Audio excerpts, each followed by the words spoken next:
सारे साधु संत, चाहे वो प्रेमानंद जी हों, चाहे नीम करोरी बाबा हों, चाहे गुरु जी हो, कोई भी हो, वो सब नाम जाप की महिमा को बोलते हैं कि भाई नाम जाप करो, तुम्हें असर खुद दिखेगा।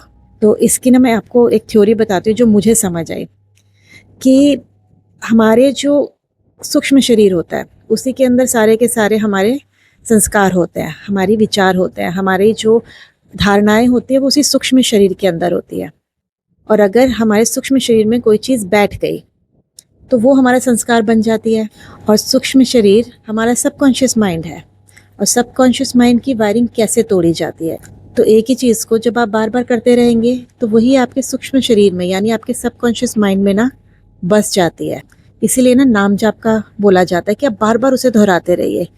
अब उससे भगवान मिले ना मिले वो बात अलग है, पर उससे ना आपकी बहुत सारी ऐसे विकार होंगे जो धीरे धीरे खत्म होने लगेंगे और उनकी जगह नाम जाप ले लेगा। पर क्वेश्चन अब ये आता है कि हमने तो कुछ चेंज किया नहीं, मतलब हम तो सिर्फ नाम या कृष्ण का नाम, शिव भक्ति, हम सिर्फ यही कर रहे हैं, तो उससे हमारे नेगेटिव विचार कैसे ख़त्म हो रहे हैं।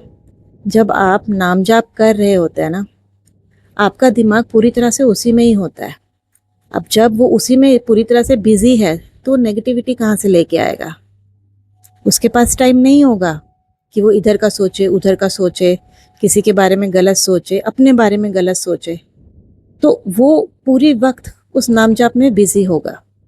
तो इसी तरह जो हमारी नेगेटिविटी होती है, हमारे नेगेटिव विचार होते हैं, वो आने कम हो जाते हैं। जब वो आने कम हो जाते हैं तो ये जो नाम जाप है ये पॉजिटिविटी में बदल जाता है, और यही हमारे संस्कारों में आ जाता है, और यही हमारे सबकॉन्शियस माइंड में बदल जाता है।